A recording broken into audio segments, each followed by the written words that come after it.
And let's start on that note. Hey, Cousin Internet, it's me, Cousin Todd, with Mama's Comedy Show. And with me is Cousin Ali. Sorry, he's got a dick in his mouth right now. Yeah, it was tasty. And new cousin, Oh, Cousin Billy. Fresh blood. How you doing? fresh blood. Yeah, that's how you know that she's ready to be married. When she has that first blood. Got initiated with the pickle story, and now I know how it plays out here. Yeah, Beth is here from the podcast. One of those episodes. Did she bring her pickle again? Yeah, well, she just talks about how good she was at sucking the juice out of a pickle. She's a good.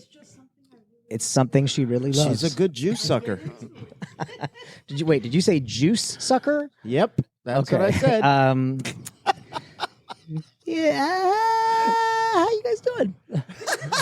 Good. Good, Just trying to good. get past the maybe anti-Semitism. It's okay. He's Mexican. He gets a. Oh, he gets away with it then. Yeah. It's a good weekend. It's my birthday weekend. Yay! Yeah. Happy birthday. Thank you. Thank you. Oh, yeah, the big 3-0. Yeah, big 3-0. Five more years, you can run for president. Yes. Except you have to be born here. So. Wait, there was that one guy. Oh, Obama? But he had fake papers and everything. Oh, okay. Yeah, I don't have. He had a fake ones. birth certificate. Yeah. Plus, he was a smooth talker, and I don't know. I'm not a smooth talker. I'm a smooth operator. A smooth operator. So let me ask you guys this. Axe away. Axe. I just saw this movie the other night called Infinity Pool. Either of you seen it? No. Real movie? Yeah, Okay. real movie. Okay. It was, Mia Goth and Alexander Skarsgård. Okay. Yeah. All right, but never mind. We'll change the subject because it's just a weird fucking movie, and someone out there will have seen it. Okay. It's just weird. Dude, it's so fucking weird, but it's good. It's enjoyable. Okay. So on a scale of summer. That's what I would compare it to. And I would say summer and Inception weird. I would put it with.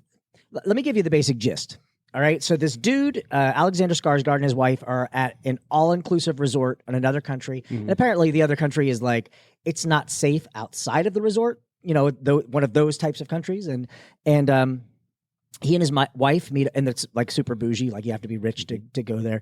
His wife is super wealthy. And they meet this other couple, Mia Goth being like this young, attractive wife of this guy. And everyone's getting along, and they're like, hey, we can rent a car and leave the facility. And they're like, wow, we shouldn't really do that. It's dangerous out there. And they're like, yeah, but they've done it before. Like, let's do it again. So they do it. They get drunk on the beach. They have a great time. As they're driving back, Alexander Skarsgård, and I'm not giving any spoilers. Like, this is legit the plot. He hits and kills a kid.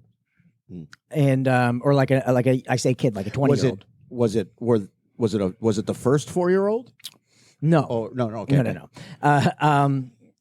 But they get arrested, and they have a policy there on this country of if you kill a male in a family, the next in line gets to kill you. Like that's the punishment that we have here. That way the family maintains some honor. Sure. But because you're wealthy and like tourism is so important here, basically we're going to clone you and let them kill the clone, but you have to watch it. What the fuck? Yeah, so This got a sci-fi element. It's not just a straight. So yeah, it just goes way, way off the rails. Wow. Okay. It's called Infinity Pool. And for It's those of you streaming that right don't now on know, Hulu. Alexander Skarsgård. That's he played Punky Brewster in the hit '80s show. That's good little piece of trivia. Yeah. He also voiced Alf in Small Wonder. Yes. Yeah, he eats a lot of pussy. I got nothing. I just wanted to pull my phone out and Google who that was, but I just wanted to stay Alexander here. Skarsgård? Yeah, You the would know name that I if know. you I saw know it. the name. No, I got to you see the. saw it, I got yeah. to see the face. Yeah. I think he's Nordic. Yeah, he's something like Okay. that. So another story of a white guy goes to the foreign country. They're scared of violence, but the white guy is the guy that kills right. the natives. Very Yeah, nice. yeah. Very But nice. but they get to kill him many times. That would be good therapy in real life, I feel like. Yeah, it's super weird. So check it out. And it you know how Midsummer or Midsummer, however you want to say it, Midsummer. Yeah. You know how that? Have you seen it? Nope. It's the movie. I've never done drugs.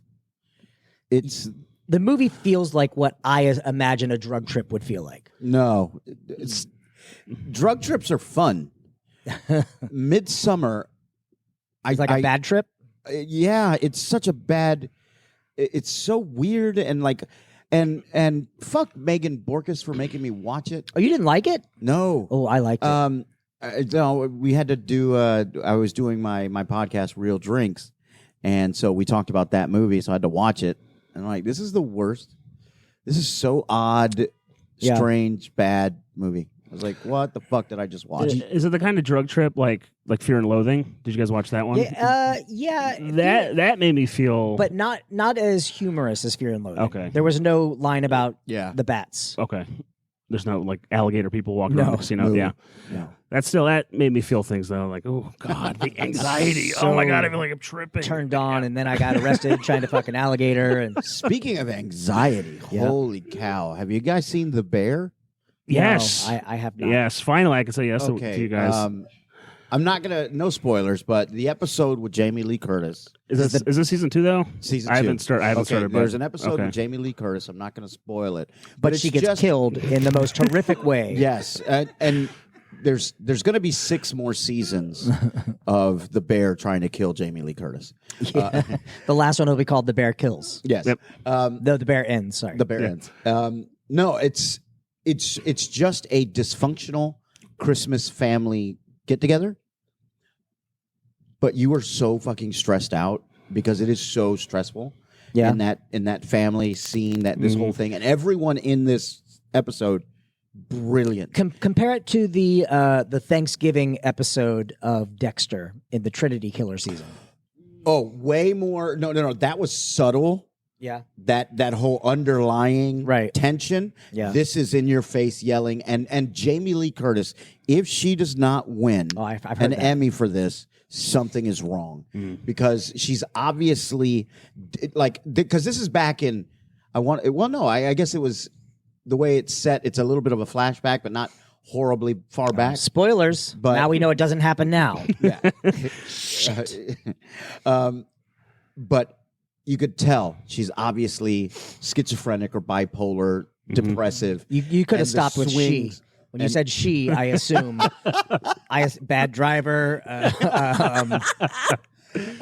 Yeah, but she is freaking brilliant. Bob Odenkirk's in this episode too, and he's brilliant. Like This is the restaurant it's show, so right? Good. Yes. Okay. So this is the owner, Carms, and his brother who passed. It's their family Christmas get together. Which so I don't. It's just there was no family in season 1. It was kind of more right. Yeah. Okay. So it's so good, but so stressful. I gotta was start watching it. I can only imagine because have you guys ever worked in a restaurant? Was that ever one of your? Yeah. Well, I'm a No? performer, so yes. I'm a good actor, so I don't have to do that. Yeah, bartender for 10 years.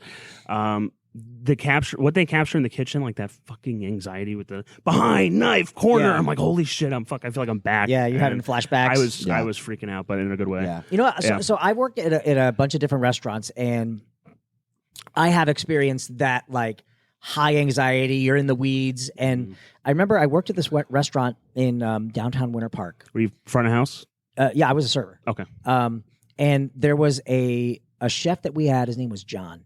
Dude, and this was like a fine dining restaurant. Like when people sit down, they're going to be there for an hour and a half to 2 hours. And I have fucked up like an order before and panicked. And this one chef was so good. And he went, "Todd, don't worry about it. I got this."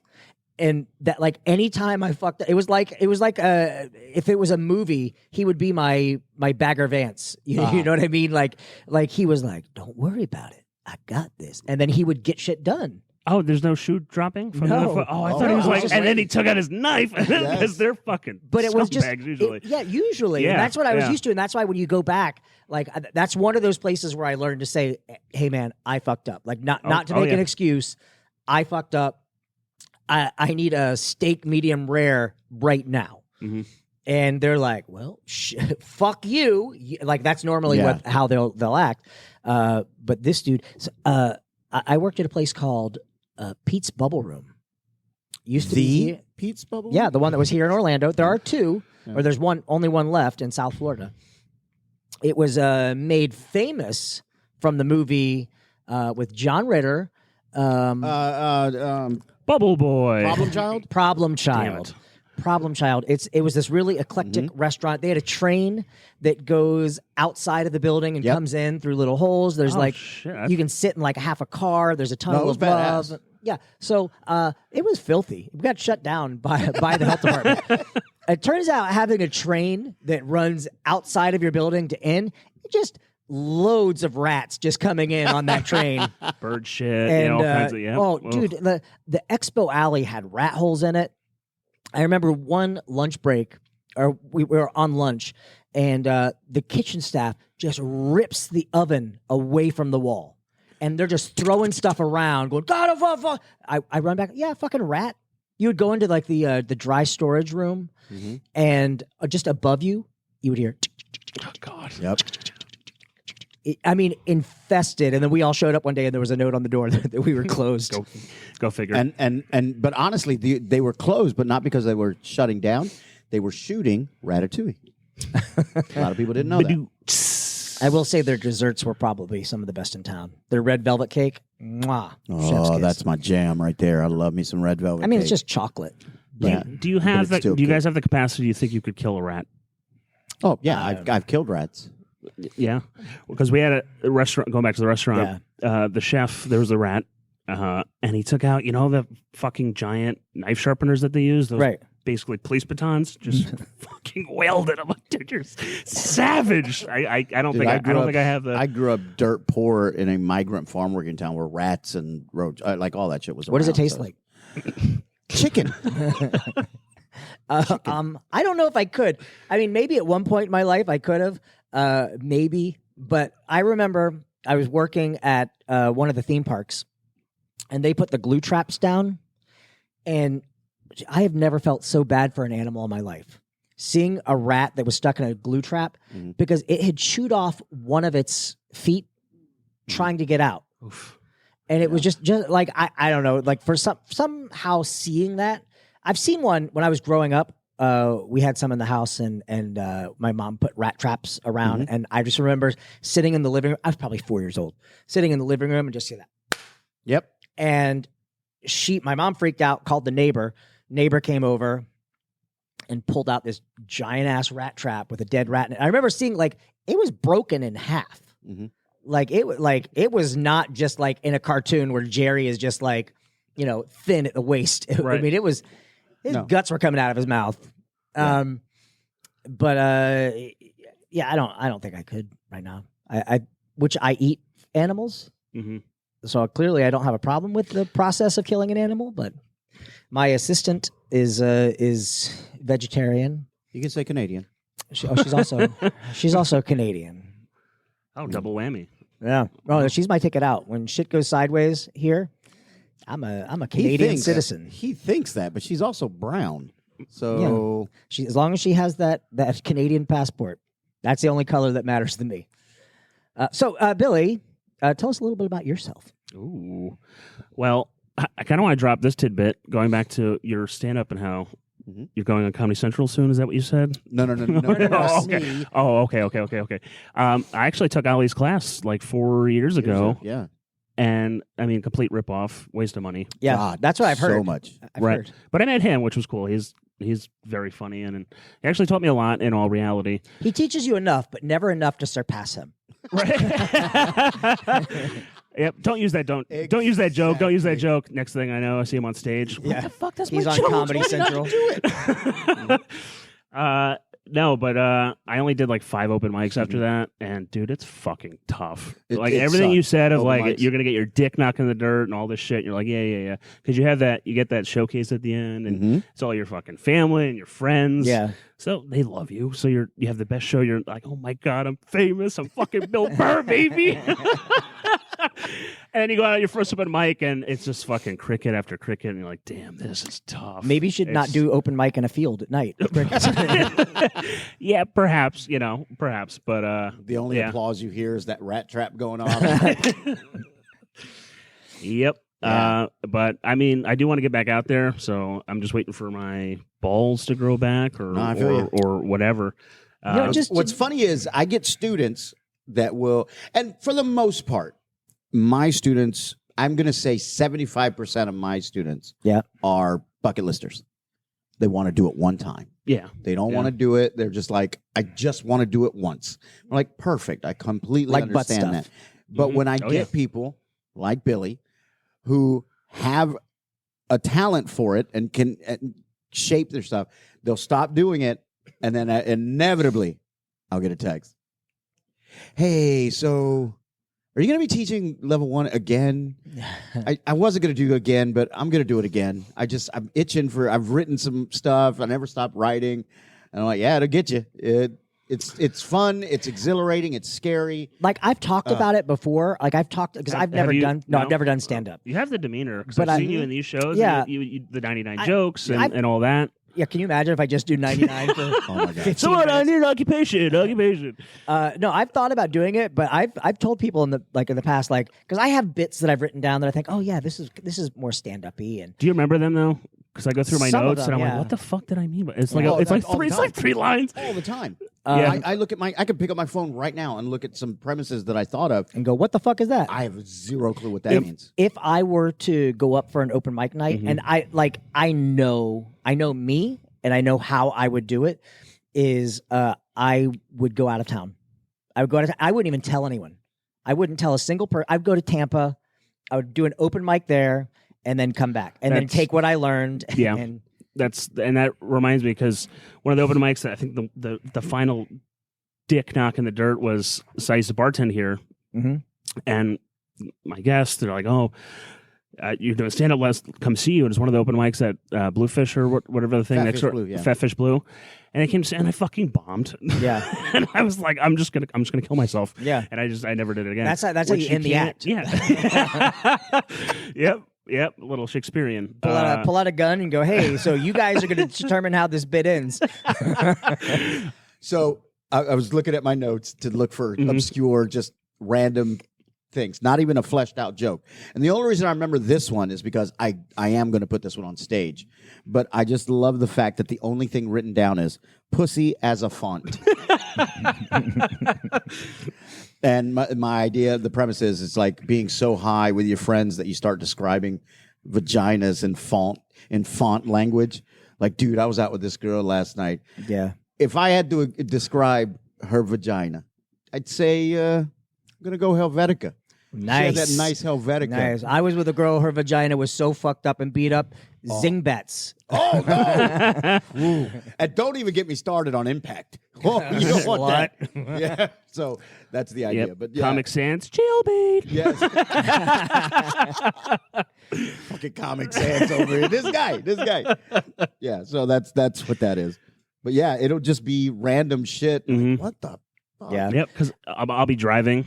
I remember, I don't really do so much anymore, but it'd be like, like this could be, and let's see, nervous tics. That's it. That's all I wrote. Yeah. Probably while driving. What the fuck? You were thinking about actual ticks like on the back of a dog. Hey, nervous ticks. Oh, I'm so nervous. You think he's going to scratch us? It's a baby tick. I've never bitten a dog before. I don't know if I could do it. Yeah. There's just so much random shit in here. Yeah, like because I write books, sometimes if there's really? Oh, I've got 7 of them out. Sometimes if I have a bit that I think is funny, I'll try to work it into like having something that a character says, because then, especially when it's supposed to be an offhanded comment, then it's way funnier than if you go up on stage and tell people, this is going to be hilarious. And then you tell a joke and crickets. Yeah. Mm-hmm. Which I was doing the improv at the same time, like the SAC improv shit. So now we've been doing that for years, so I feel more confident to go up there. But the thing with improv is you're with tonight we're going to be with three other dudes. Yeah. And if you fail, there's other people. But stand-up, it's like, this is my shit. I'm going to tell it to you. And if they don't laugh, like, well, I guess I'm not fucking funny. That's why you start off the night and go, all right, I just want to preface this. All of my jokes tonight were written by one of these other guys. Yep. Depending on which one you like, I wrote theirs. That's why I always take Josh. I take Josh to every show. I just need a laugh. I just need that laugh. One person in the audience. I had a dream about. I told you about this. I had a dream that Ali and I were doing a dual stand-up show, and the way that it worked was, like he started doing stand up, and then when it got to a natural point where it was conversational, I would jump in and then segue into a few minutes of myself, and then it would go back and forth. So you were still doing like stand up bits, but there was that in between crossover of like improv, make it up. Yeah. Inspired by. Could work. And I'd Could be never more- seen anything like that before, which is why I was like, oh, that was kind of a cool dream. That was a cool concept. Yeah, there's I mean, I feel like there's a market for that. I don't know if you guys know Subject to Change. They perform up in Sanford. It's an improv group. Whatever. They were doing a nice thing where they would have like a 20-minute opener, which would be a local stand-up, and then they would do their improv set based off of the shit that they said in their jokes. Right. So there's something there. Well, the original concept of Mamas was going to be sketch and improv.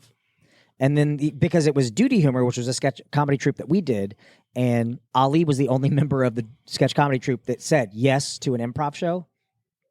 Everyone else, who are all brilliantly funny people, were terrified. Michelle came and did, like she did some, but the very first night she performed, she walked off stage and said, I never want to do that again. Wow. It's amazing. A lot of people think improv is like the scariest thing. It's like, just say something. Well, and it'll come to you. Like it's, and I will say it's easier when you have funny people to bounce stuff off. For because sure. there are plenty of nights where I walk off the stage going, man, I was the dead weight that tonight.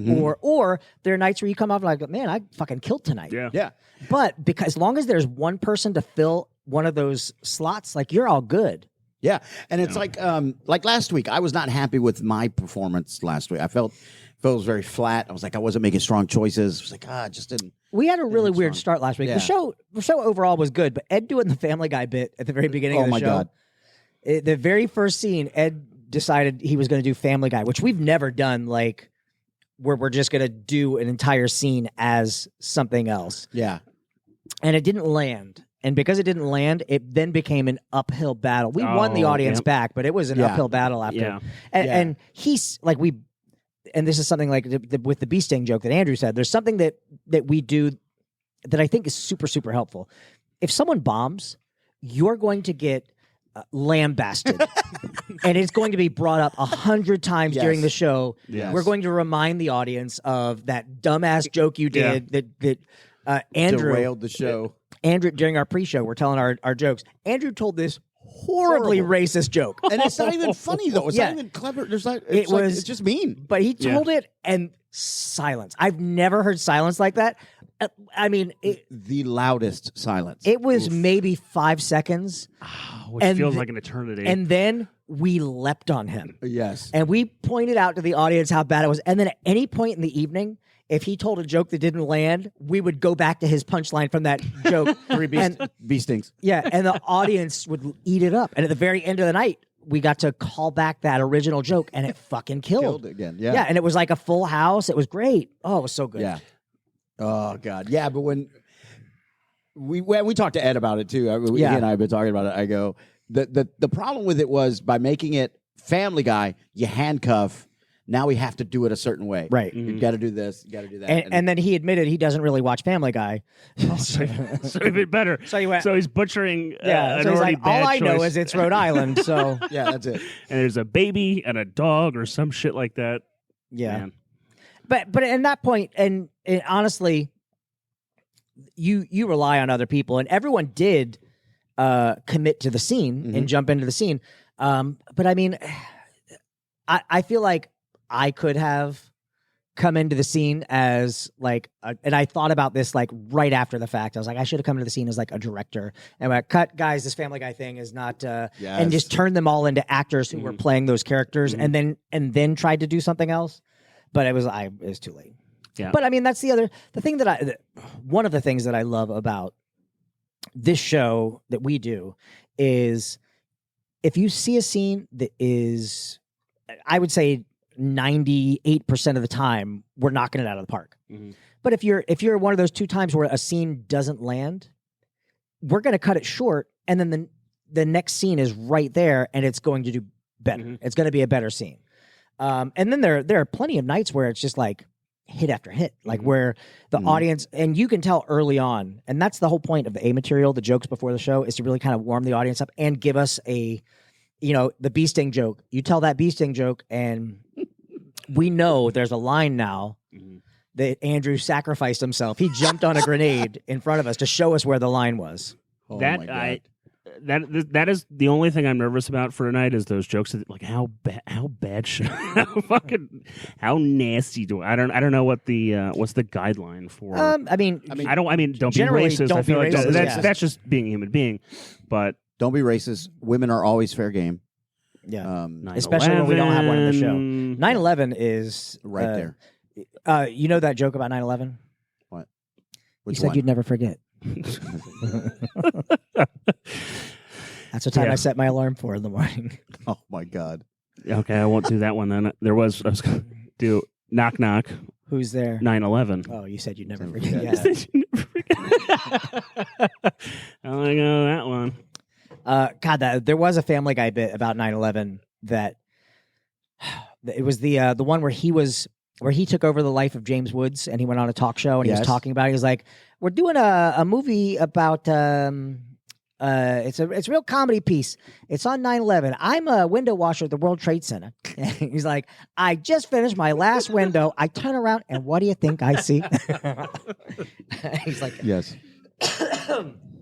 But like we did it with Duty Humor. We did. Our first Duty Humor show was what the year after 2002. I think so. We didn't do 9/11 like because we were satire, but we were kind of parodying how people were profiting off of it. And I think I think it depends on the angle that you take. You can't punch down. You can't make a joke about the people dying, but you can make a joke about, it's like with the gay pride stuff that we're seeing now. Like you don't want to make a joke about, at the expense of the gay person or whatever. But the companies who are like, oh yeah, we're gay this month only, they're fair game. Yeah. Same thing with Black History Month, where it's like, yeah, Target, good job. Way to go this month. Yeah. Right. Yep. It's funny because when I teach my students and stuff, there's a clip by Dana Gould that I show every time, and it's every class. It's anything can be funny, and he goes just to prove that point. He goes, anything can be funny as long as you do it in the right context. And he goes, just to prove that point, I'm gonna start my show off with an AIDS joke, a rape joke, and a joke about 9/11. So he does 3 huge topics. And highly controversial that you do hear people going, that's never funny. You can never joke about that. But you can. It's got to be clever and it has to be funny. Like funny over feelings. If it's funny, you'll forgive it. You'll forgive if it's right. Like, because I love when I get ripped on. If it's funny, that's when I'm like, I can't even come back, dude. That's fucking great. I get more offended when it's not clever or anything. I'm like, dude, make an effort. Yeah. I'm like, just try to make an effort. But yeah, I love that thing because he talks like I've been in shows where audience members like just the mention of the word rape, they turn off. They don't even hear the joke. And he does a great joke about that. And he goes, if you think about it, any whistle can be a rape whistle. Except maybe a slide whistle. That's a brilliant fucking joke. And it has nothing really to do with rape. Yeah, no one got raped in the joke, right? But there are people right now that just hear that word and it instantly done. Yeah. Yeah, and I've tried like desensitizing people to the word. Like I go out into the parking lot and just start screaming it. Yeah. Nobody comes running. I should start screaming fire. That's a joke about what they tell women to actually shout. Because no one will come no one will come if you scream. No one will come if they hear someone screaming rape, but if you scream fire, everyone runs outside. That's why I set fire to my victims. All right, we should wrap this up. We got a good audience tonight. We got a pretty good audience. Nice. So Ali. Yes. What did you learn tonight? I learned that making love to someone is a beautiful thing as long as you set fire to them. Yes. Billy, what did you learn tonight?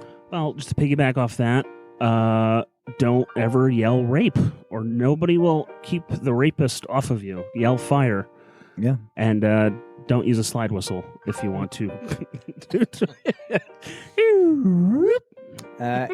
And I learned something tonight too. I learned that impact is just a juicy pussy. All right, we're Mama's Comedy Show. We're here every Friday night at 8 p.m. Call 407-363-1985 to make a reservation. Also, like our Facebook page and give this comment or give this podcast a comment in the review section. See, I pulled that shit off. Ali, where can people find you? At Comedic Actor, which apparently people can't spell. Comedic, COMEDICACTOR, Comedic Actor. I'm on Facebook. You can find me on TikTok. I have a video going viral right now. Man, y'all love dark humor. You love the dark jokes. I got like almost 700,000 views on this. And it's an Andrew joke, which is the one that he told here. So come check me out there. And on Xbox at Comedic Actor. Or that one commercial that I saw you in like a year ago. Oh, God. With Pete Alonso. Oh, yeah, that's right. That's what I haven't talked to you in like years, and I was like, dude, I just saw you in a fucking commercial. Yep. So I was shit faced watching the Mets game with my buddy when I went to go visit him, and that just blew me away. Here's the Mets and Ali. Where can people find you? Well, Todd's dying. Todd's dying. You really meant that, huh? I had a mint in my mouth and it broke apart. Oh no! Dude, you know how many views we're going to get if he does die, though, right now? Yeah, and I might get famous. Where can people find you? I don't have like a page. I mean, my name is Billy Mailer, Mehler. I mean, I play in the Corner Gallery. It's an improv troupe. We play out in Oviedo at... We're going to bleep that. We'll bleep that out. Yeah. I actually play with Franco sometimes. He's in the group. So you get Franco. We'll bleep that out. Cousin Franco. Francisco. Yep, Cousin Francisco. So yeah, come watch us out in Oviedo, Penguin Point Theaters. I think it's still called. They might have changed the name to Imagine. It's new ownership. Very nice people. Nice. So yeah, love to have you. Oh, you can also see me at Todd's funeral in roughly a week and a half. I think I'm busy that day. I am too. I'm going to stop by. You can find me at the hospital, dying of asphyxiation. All right, we'll see you guys next week. Bye. Bye.